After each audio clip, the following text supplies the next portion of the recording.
እንዴት ናችሁ ልጆችዬ? ደህና ናችሁ? የአሙቱ አባት ነኝ። ዛሬም አዲስ ተረት ይዤላችሁ መጥቻለሁ። እናትና አባታችሁ ደግሞ ጎበዝ ናቸው፣ ምንም አይረብሹም፣ በጣም ጎበዝ ልጆች ናቸው ብለው ስለነገሩኝ ሌላ አዲስ ተረት ይዤላችሁ መጥቻለሁ። ዛሬም በደንብ ጸጥ ብላችሁ አዳምጡኝ እሺ ጎበዞች። ተረት ዘሩባቤል የሚባል አንድ ልጅ ነበር። ዘሩባቤል ታዲያ ምግቡን ሲበላ ልብሱንም ሲለብስ በፍጥነት አይደለም የሚለብሰው፣ በጣም ቀስ እያለ ነበር የሚለብሰው። ትምህርት ቤት ደግሞ ብዙ ጊዜ እያረፈደ ነበር የሚደርሰው። ምክንያቱም ጠዋት ሲነሳ ከእንቅልፉ ቶሎ ፊቱን አይታጠብም፣ ቶሎ ጥርሱን አይቦርሽም፣ ልብሱንም ቶሎ ቶሎ አይለብስም፣ ቁርሱን ቶሎ ቶሎ አይበላም። ስለዚህ ብዙ ጊዜ በቃ ትምህርት ቤት እየረፈደበት ነው የሚደርሰው፣ በጣም ብዙ ጊዜ። እናትና አባቱም ዘሩባቤልን በጣም ስለሚወዱት ትምህርት ቤትም እንዳይረፍድበት ሁል ጊዜ ይመክሩት ነበረ። አንድ ቀን ታዲያ በትምህርት ቤታቸው መኪና በጣም ደስ የሚል ቦታ የሚጎበኙበት ቀን ደረሰ። የዛን ቀን ታዲያ እናትና አባቱ ቶሎ አሉና በጠዋት ዘሩባቤልን ከእንቅልፉ ቀሰቀሱት። ከዛ ከእንቅልፉ ሲነሳም በጣም ቀስ እያለ ተነሳ። ግን ፊቱን ሲታጠብ፣ ልብሱን ሲለብስ፣ ቁርሱንም ሲበላ በጣም ቀስ እያለ ነበረ። ለካ ሌሎቹ የትምህርት ቤት ጓደኞቹ በጠዋት ተነስተው በጠዋት ልብሳቸውን ለብሰው ከዛ በጠዋት ቁርሳቸውን ቶሎ ብለው በልተው መኪና ውስጥ ገብተው ለካ እየጠበቁት ነው፣ የትምህርት ቤታቸው ባስ ውስጥ። ከዛ በኋላ ቢጠብቁት ዘሩባቤል አይመጣም። ከዛ በኋላ በቃ ጥለውት ሄዱ። ዘሩባቤል ደግሞ ከቤት ሆኖ ባሱን ሲያየው የትምህርት ቤቱን ባስ እየሄደ ነው ወደዛ ደስ የሚል ቦታ። በጣም ለመሄድ ፈልጎ ነበር እዛ ቦታ፣ ግን ቁርሱን ሲበላ በጣም ስለዘገየ፣ ልብሱን ሲለብስ በጣም ቀስ እያለ ስለነበረ ስላረፈደ በጣም ባሱ ለካ ጥሎት ሄደ።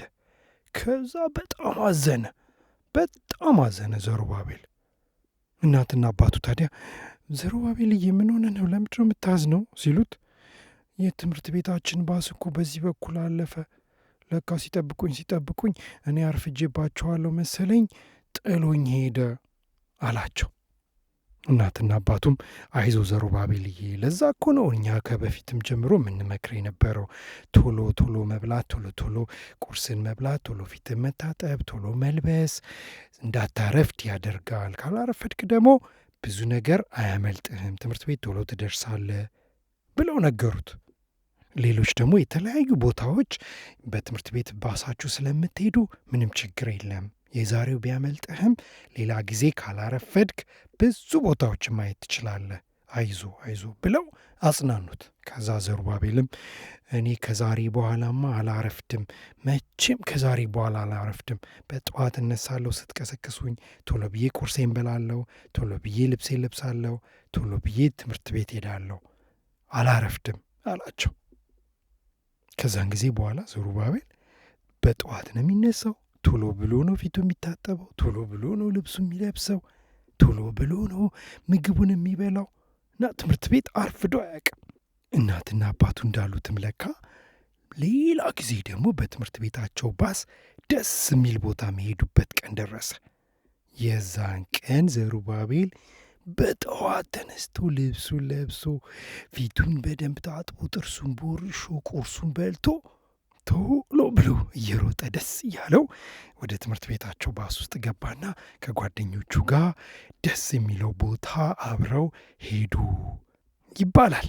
ተረቴ መልሱ አፌን በዳቦ አብሱ።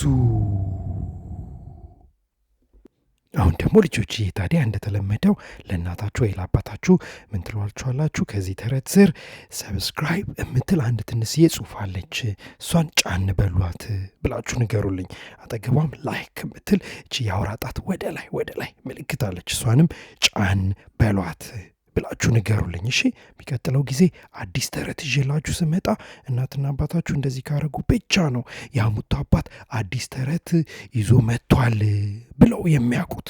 ለዛ ነው እሺ የምትነግሯቸው። በጣም ነው መወዳችሁ ልጆችዬ። ቻው። እሺ